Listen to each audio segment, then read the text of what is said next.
Good morning. This is sales, and it's all about you, talking about you and your presentation, being able to be aware. How do you sell? So much is being done virtually. So much is all about how you're showing up in a virtual environment. How are they feeling you? And my company, Team Pegeen, has been certifying virtual presenters of excellence.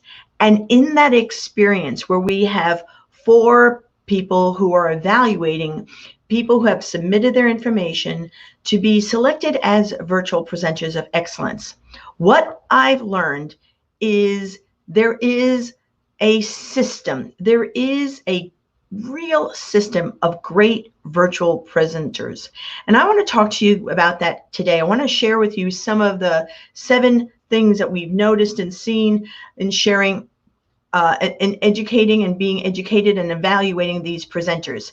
Because when you're talking about sales, when we're talking about you selling yourself, you have to know that you, yes, you have a brand, you have a message, you have an important way that we want you to share who you are, how you are, and what you do. And it's so critically important that you know these 7 steps. So get ready, because on the other side of our Power Women song, we'll be talking about the 7 secrets.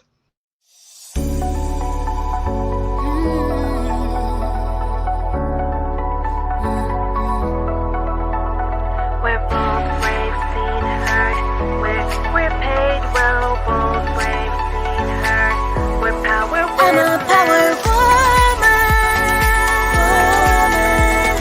bold and brave and well paid. Woman,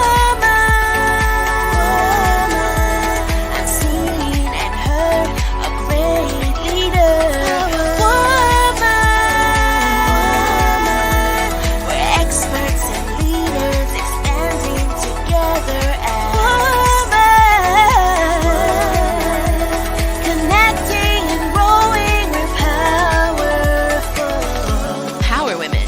Be bold, be brave, be seen, be heard, and be paid well.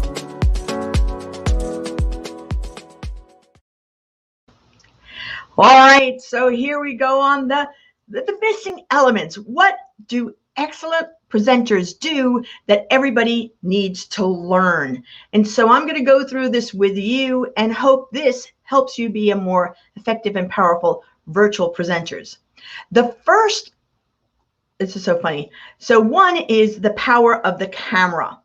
This means that your camera is your best friend. The camera is the one that's going to make people fall in love with you, want to know you, want to be with you. And what's really important is that you know how to look at the camera. Not only looking at the camera and knowing that you're looking at this, what you might perceive as a mechanical device, but looking at the camera and knowing that the lens that you're looking at is actually a person. When you're looking at this camera, your job is to emanate joy. Your job is to show up through your eyes and make sure that your eyes are glistening, your eyes are focused on them, your eyes are focused on the eye of your camera. It is really disjointing when people tend to do this, look down, look around, look everywhere, but focus on the camera. The challenge is that sometimes we have a lot of things going on our desktop. And so, yes, you're going to be looking at your desktop for certain things. I'll look at my desktop to be certain things. You have to make sure most of your time is spent looking at the camera. The other part about that looking at the camera is if you're moving your eyes and you're saying, and your eyes are looking over here because you're looking at something on your desktop, you have to remember that people are watching you. They're seeing what you're doing. So give them a cue. I'm going to look at my desktop while I talk to you. And then you look at the desktop. It's kind of like going out with somebody and you're out having lunch and you're chatting and talking, and that person keeps on looking over there and it doesn't feel like you're talking to them, right? They're looking over there, and you finally say, "Who are you looking at?" And they're like, "Oh, nothing. I'm just distracted by that." We notice when you're distracted. So own up to it. Tell the truth. Say your truth. By the way, you could always make comments here in Facebook or on YouTube, and I'll see them, so I'll be able to pick them up if they're there. So I'm going to look at my slide to make sure I'm being on point. The power of the viewer. Oh.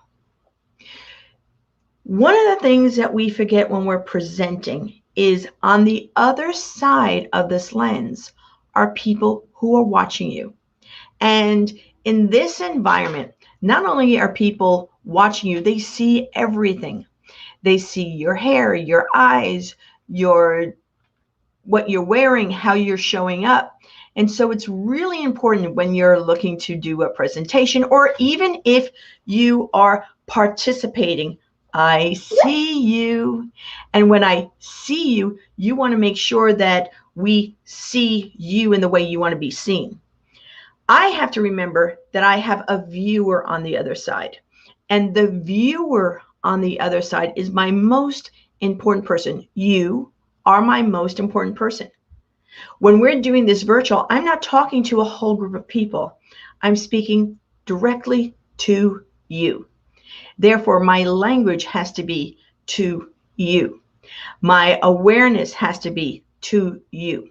If I'm in some other forum where there's a gallery view, then I might be more prone to see everybody, and I'm going to share. I'm watching you in a gallery view, so I see you. And you have to let people know what you are seeing so they can understand how your eye movements are working, how your facial expressions are working. But we have to remember, this is really a one-to-one conversation, me with you. And we want to use that to our advantage. You really want to use that to your advantage. I'm looking at my next slide so I can see you. This is an intimate experience. Seriously, I am coming into your home or your office or even your bedroom when I'm doing my presentations. So this is an intimate experience that you're allowing me into your space. I, as a presenter, have to respect that. I, as a presenter, have to acknowledge that I'm taking the time to have an intimate conversation with you about whatever it is I'm teaching or informing or selling you. And so let's make sure that you respect the intimacy that people have allowed you to come in. That means you're caring. That means you're concerned. That means that you're interested in what they're doing. And so even if they're not writing comments, even if they're not in the chat room, even if they're not saying something, even if it's a recording, I must remember that this is an intimate discussion between me and you. And so when I'm speaking with you, I want to make sure my facial expressions share that. I want to make sure that if I'm pitching something or I'm selling something, that I remember that I'm really sitting around a kitchen table or sitting on the edge of your bed, right? Talking to you, or in your living room speaking with you. Maybe I'm in your office, but it's really, really a much more intimate discussion, an intimate relationship that you're allowing me to come in. Great virtual presenters get that intimacy. And yes, I'm looking at my next slide. The power of energy. There is nothing quite like the energy you could exude. Remember, some of you who've been around me know that this is a vehicle of energy, the vehicle of energy going through these wires, going through wireless, getting to somebody's home. So it's energetic. We feel it. We know it. And so that your energy has to be lifted up. Your energy is being exuded and foisted on them through all these connections. If you are low energy, it is heightened. If you are high energy, it is heightened. If you're loud and obnoxious, it's really, really heightened. So you have to make sure that your energy is showing up and that you're flowing your energy kind of like a roller coaster so that people can go highs, lows, intimate with you, loud, and have an experience that shows your energy levels. Your energy is magnetic. Your energy is compelling. Your energy is what drives people to be with you. So make sure you're being energetic in your interactions virtually. It is so critically important. You want to make sure that you show love. So the people that are watching you, they need love. It's been rough the last bunch of months. And, we haven't had the chance to be around people. So every time you're invited into somebody's home or office or their living room, remember, you have to be treating it as though you are loving your favorite cousin, that you're coming to see one of your best buddies and friends, that maybe you're visiting a family member, you're visiting a client that you love. Make sure that every moment that you're on, that you're really loving the people that you're speaking to, that you love what you do, that you love what you're sharing, that you love what you're sending, that you love the person that's there and you want them to be their highest and best. They will feel it through this virtual experience. And too often, the emotion of love is missing. And sales that are really, really good is because you love what you're selling and you love the success that it's giving. You love the solutions that you're offering. You love everything that you're doing, and you love the person that you're speaking to, and you want them to have the successes that your product or service offers. So make sure you're speaking from a space of love, because in this environment, at this time, there's a lot of need for love. And yes, my eyes are looking as I'm moving to my next thing, is the power of usable content. So bottom line is this: you are taking up their time. You're showing up in their life and you're taking up time. So if you are, make sure that you're giving them content that is usable. Not only that you're looking to pitch a sale or that you're sharing, but give them a nugget, something that makes their life a little bit better, because, and this moment that they're with you, very valuable. This is really critical for your absolute success. And I want to make sure that you understand all 7. So I'm going to go back.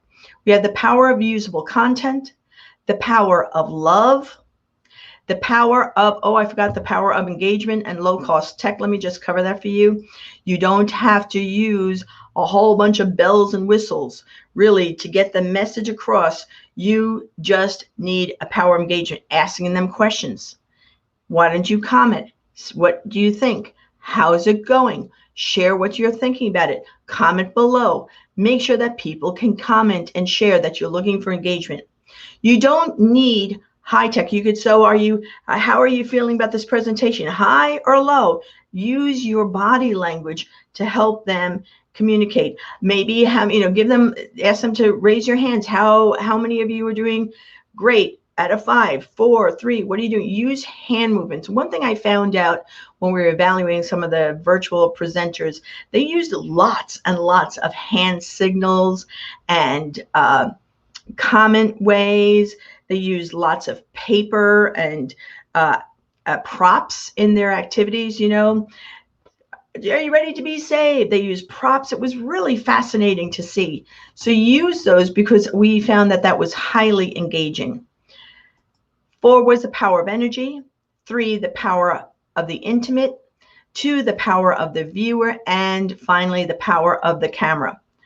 I do hope that this helps you to remember that you should think about the missing elements of your own presentation skills, the missing element that will enable you to close more deals, be more successful, get referrals, feel good about yourself, and have a blast in the process. My name is Pegeen. I'm with Power Women Worldwide. Look forward to seeing you at their next session. Take care. Bye.